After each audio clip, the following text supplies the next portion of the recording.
Hi friends, it's Lisa Mears here. Thanks for joining me.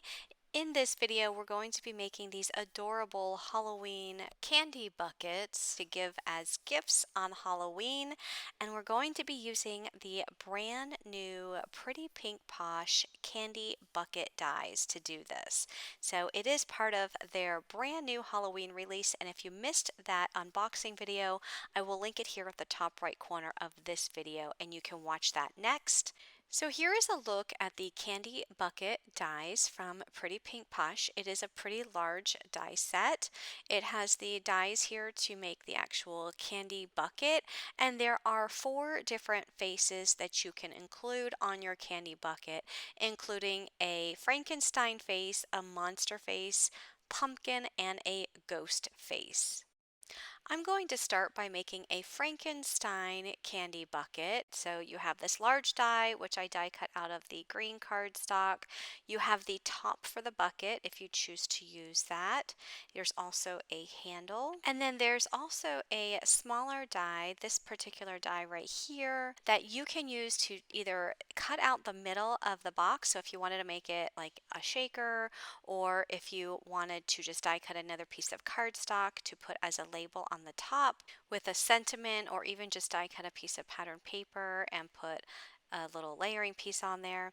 And then you have this die which will die cut the face, and this particular die is for Frankenstein. So if you wanted your bucket to have a Frankenstein face, you would use that die, and you'll see the other ones as we progress through this process. There are dies for a ghost face, a pumpkin face, as well as a monster face. So I'm working with the Frankenstein first, and that's why I chose to go with the green for the actual shape of my bucket. And I'm starting out by just adding some ink to the edges just to give this some more definition around those edges. I'm just using a finger dauber and some green ink to go around the edges of that bucket.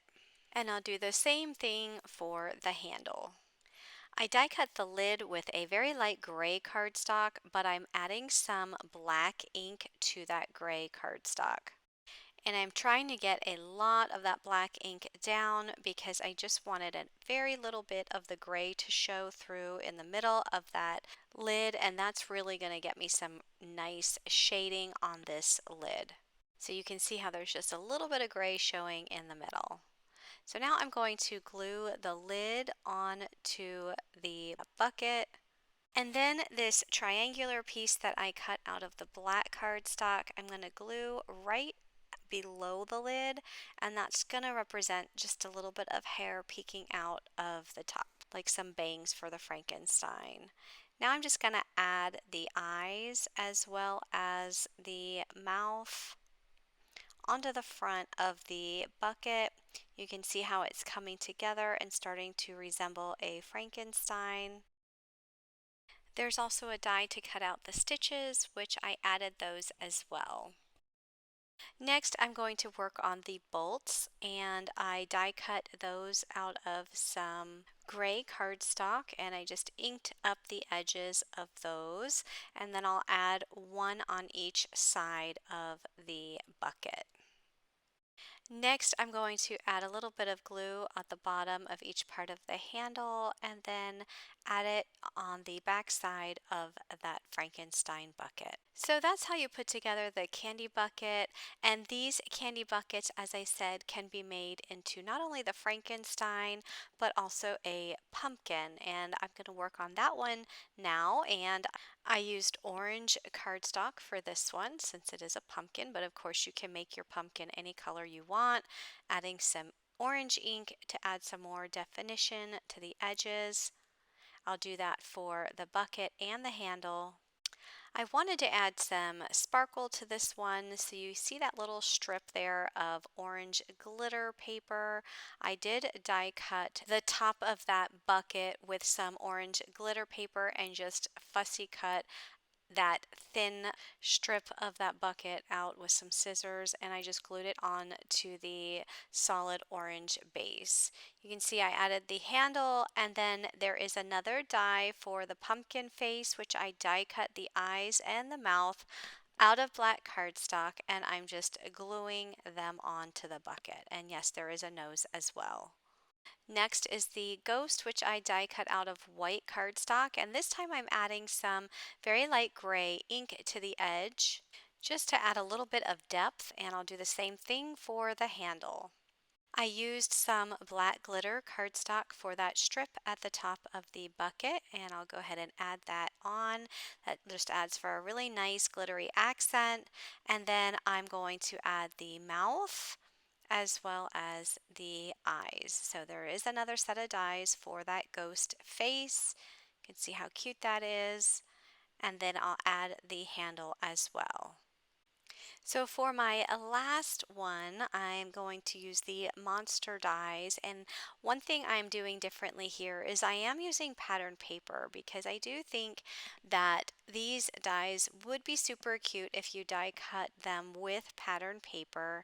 So I chose to bring out some of my Doodlebug paper since it's super cute. This one is just a tone on tone color. It's the pink with the darker pink polka dots. And I did ink up the edges, and then for the little strip across the top of the bucket, I die cut some blue glitter cardstock. I think the blue and the pink look really pretty together.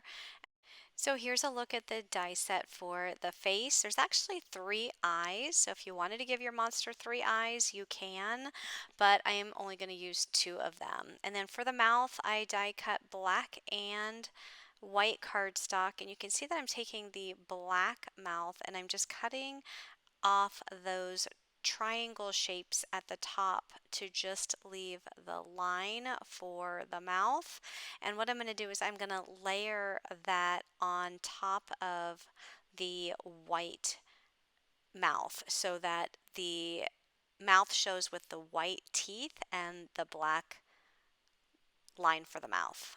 I'm just putting glue on the back of the black piece and then adding it to the white die cut. And then I'll add that to the candy bucket. And then you can see for the eyes, I did choose to use one big eye and one small eye. And I'm just going to add those to the candy bucket as well. You can see that the center of the eye is cut out. So I die cut those with some black cardstock, and I'm just adding them inside of the larger circle. I think this little monster turned out super cute. Now you can use these on your cards or scrapbook pages. You can even cut some candy die cuts and put them inside if you're using them on a card or scrapbook page, but we are going to turn these into actual little treat boxes that you can give as a gift. And in order to do that, you will need to die cut a back for each one of the die cuts that you put together. So you can see that I just created another candy bucket identical to the first one that I created, only I didn't put a face on it since it will be the back side. To create the actual bucket that you put the candy inside, take a piece of cardstock and cut it to 6 inches by 6 inches, and you'll need to score it at the 2-inch mark on the ruler and the 4-inch mark, and then turn the paper just one rotation and then score again at 2 and 4 inches. Next, you'll just need to use your scoring tool and fold at the score lines and just press down with your scoring tool to get a really good fold or crease in the cardstock. So once you do it one way, just turn your paper and do it the opposite way on all of those score lines that you added to the cardstock. You can see that the cardstock is separated into 9 squares. So just take your scissors and cut along the score line on the bottom row of squares up until you get to the center row, and then just flip over and do the same thing on the opposite side. So the top and bottom rows will have cut lines with your scissors to separate all 3 of the squares in each one of the rows on the top and bottom. The middle row will not have any cuts in it. So now I'm just taking some double-sided adhesive tape and I'm adding it to the squares on only the corners. I do suggest using tape here rather than glue so you don't have to wait for the glue to dry. So now I'm just going to start with the top row. I'm going to remove the backing off of the double-sided adhesive tape for the top right square. Once the backing is off of that tape, I will attach it to the middle square in the top row. I'll do the same thing for the top left square and attach it to the middle square in the top row. Now that the top side is complete, I will just rotate my entire box so that the bottom part is now on the top, and I'll repeat the process by removing the double-sided adhesive on the right square and attaching it to the middle square, and I'll do the same thing on the left side. So I'm just going to remove the adhesive and then attach it to the middle square, and that is how you make the box. Next, I'm going to add double-sided adhesive to two sides of my box, and the sides that you add it to must be opposite of each other. So you can see that adding it to one side and then putting the front of the candy bucket on there, and then adding the double-sided adhesive to the opposite side and adding the back of the candy bucket. And that is how you make these cute little treat boxes for Halloween. So before I fill these with candy, I do want to do one more thing and just give the ghost some rosy cheeks. I also want to add some centers to the eyes with a white gel pen. I should have done these before attaching them, but I completely forgot. It's really no big deal that you wait to the end. So I'm just going to do that for all of my treat boxes, and then the fun part comes by adding some of the treats. And I just have these little snack size chocolate candies. I have some M&Ms and some Reese's in here. I'm just going to load these up, but these are such fun little treat boxes that you can give as gifts for Halloween. You can give them to your friends, your coworkers, your grandkids, your children. If you're a teacher, you can make these for your students. These are so fun, and I love the different variety with all of the different faces that you can include on these boxes. You can really get creative with these by switching up the color cardstock that you use or changing up and adding some patterned paper. There are so many possibilities. I would love to hear which one of these is your favorite. Leave me a comment down below. If you're interested in any of the supplies I've used today, be sure to check out the description box below for product links. And as always, if you enjoyed this video and want to see more content, be sure to hit that like button and subscribe to my channel so you don't miss out on any future videos. Thanks so much for watching and have a great day. Bye-bye.